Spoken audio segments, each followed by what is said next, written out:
Do you remember weddings like this?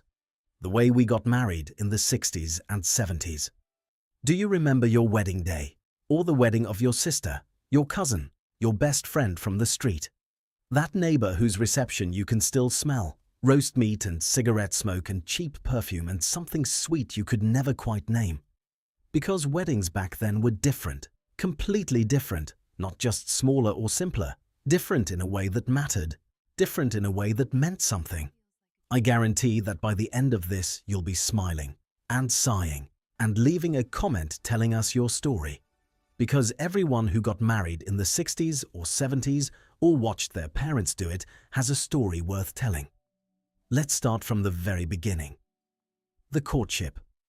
Because before you got anywhere near a church, you had to go through the whole process. And what a process it was! You didn't just start dating someone, you courted them. Properly. With intention. The young man came to the house. He sat in the front room with the whole family. He was assessed, judged, measured up by the father who asked about his job, his prospects, his intentions. There was no going off alone together, no holidays as a couple before the ring, no living together before the wedding. That was simply not done. The neighbors would have talked. The family would have been shamed. So you waited. You visited on Sundays. You walked together in public. And you waited. The engagement could last years, 2 years, 3 years, sometimes 5, because you had to save first. You had to have something to offer. The young man saved for a ring. Both families saved for the wedding. And the young woman, well, she had been preparing since childhood. The bottom drawer. Do you remember that? Every girl had one. A chest or a drawer where she kept the things she was collecting for her future home. Embroidered pillowcases. Linen tablecloths with her initials sewn into the corner by her mother or grandmother. Sets of towels. Fine china that had been carefully wrapped and stored away. Every birthday, every Christmas, the aunts would give something for the bottom drawer. A set of napkins, a serving dish, a crystal vase. And when the drawer was opened to show friends and cousins, everyone would lean in and admire. Look at those stitches. Look how she's prepared. What a lucky man he'll be. That drawer was a girl's pride. And when the day finally came to empty it into her new home, it meant she was starting her married life properly. With everything she needed, with something of herself already built into every corner. When the time came to formally get engaged, there was a procedure. The young man came to the house, best suit, tie perfectly knotted, hair combed, and he asked the father, not her, him. He sat across from the father in the front room and explained himself, his job, his intentions, his ability to provide. The father made him wait, asked difficult questions, let him sweat. And when he finally nodded and said yes, out came the bottle. Whiskey? Sherry? Something that had been kept in the cabinet for special occasions, and the families celebrated together. Then came the preparations, and the preparations in those days were not a matter of months. They were a matter of years. The dress alone. The dress. Oh, the dress.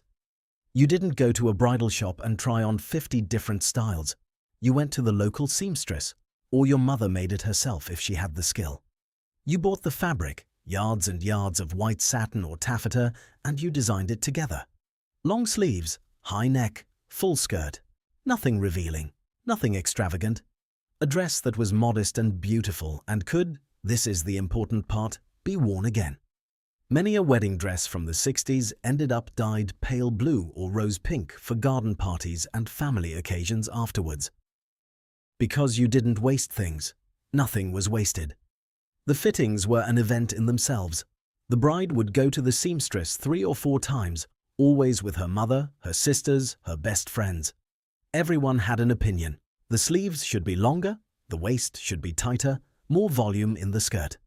The seamstress, patient as a saint with a mouthful of pins, would adjust and readjust and pin and unpin. And the bride would stand in front of the mirror, imagining the day. That day when every eye in the church would be on her. The veil was long, longer than you'd ever see today. It trailed along the floor. When the bride walked into the church, you could hear people catch their breath. The groom had it easier. A dark suit, navy or charcoal, hired or bought, with a waistcoat and a tie. Hair brilliantined back, shoes polished until you could see your face in them. The men in those photographs looked like film stars. Clark Gable, Cary Grant.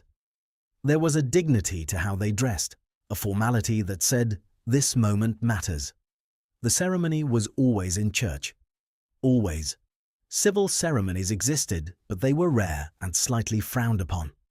You got married in church with the full service. The organ, the readings, the vows spoken aloud so everyone could hear them. And the church was packed, not just with invited guests. The neighbors came, people from the street came. You went to church to see the bride even if you weren't invited to the reception afterwards. That was simply what you did. Do you remember the moment she walked in on her father's arm? The father who had been stern and proud and impossible during the courtship, who had interrogated the young man in the front room, who had made him wait and sweat and prove himself. That same father, walking his daughter down the aisle, trying not to let anyone see that his heart was breaking just a little, because she was his girl, and now she was someone else's. The rings were blessed on the altar. In some families, there was a tradition of 13 coins, the groom giving the bride a symbolic promise that everything he had, he would share.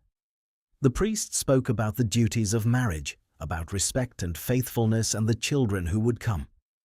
And the couple knelt together at the altar in silence. When the priest finally said the words, "I now pronounce you husband and wife," the whole church exhaled. The organ burst into music, and outside the guests waited with rice, not confetti. Rice. Which stung when it hit you, but nobody minded because it meant something had happened. Something permanent and real had just taken place. The photographs were taken outside the church. One photographer, the local man with his heavy camera on a tripod, would organize everyone into position. Bride and groom in front, parents on either side, witnesses, siblings, extended family spreading out in rows, and he would say, "Don't move," and everyone would stand absolutely still with their most serious expression, which is why people in old wedding photographs look like they're giving evidence in court. But they weren't being miserable. It was solemn. It deserved a solemn face. It was the most important day of their lives. The reception was not in a hotel with a 5-course tasting menu and a photo booth and a DJ. It was in the local hall, or a simple restaurant, or in the back garden if the weather was kind and the family had enough chairs.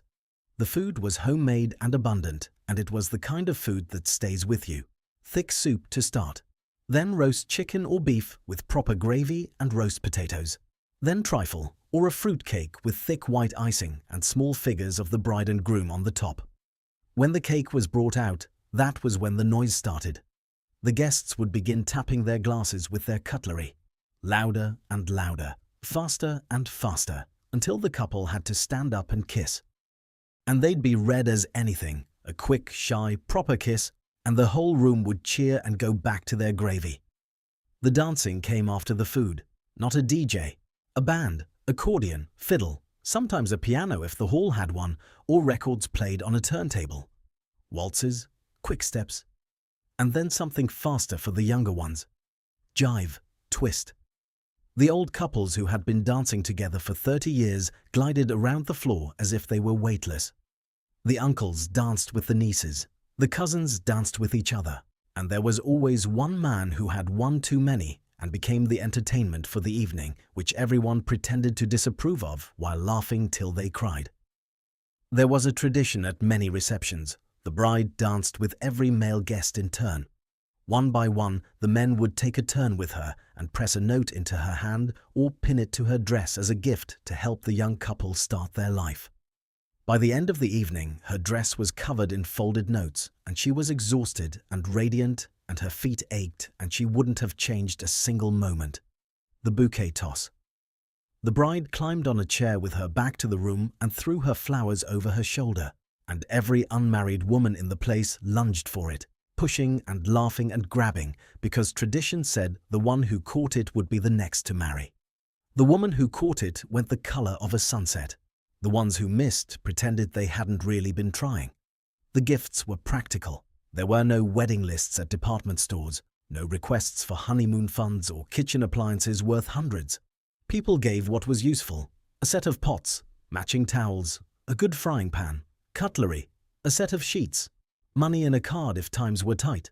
And the couple kept a notebook, who gave what it cost, because when that person's own child got married, you gave back in kind. It was a system, an unwritten contract. A community holding itself together. The honeymoon, if there was one, was modest. A few nights at the seaside, a week in a boarding house in a town they'd never been to. Some couples stayed home in their new flat because they couldn't afford to go anywhere. And when they came back, within the week, because there were jobs to return to, the neighbors were waiting. Coming round with food, with small gifts, wanting to see the new home. Commenting on the curtains and the furniture arrangement and whether the kitchen had been well organized. Because your home was not just yours, it was everyone's business, in the best possible way. And then the life began. The real life, the small flat, the tight budget, the woman who gave up her job because that was expected, the man who brought home his wage packet on a Friday, the way they made it work together, week by week, argument by argument, Sunday dinner by Sunday dinner. No plan B, no easy exits. You made it work because you had promised, because you had stood in that church and said the words out loud in front of everyone you knew. Because you understood, both of you understood, that marriage was not a feeling. It was a decision, made every single day. And the proof? Most of those couples stayed. 50 years, 60 years, still together, still bickering about the same things, still finishing each other's sentences. Still, when you watch them closely, looking at each other with something quiet and certain that all the romance in the world can't manufacture. Do you remember your wedding? The smell of the church, the weight of the ring, the sound of the music starting. Your mother's face when you walked past her. The food that tasted better than anything you'd eaten before or since. The dancing that went on until your feet gave out. The moment at the end of the night when it was finally just the two of you and you realized that everything had changed.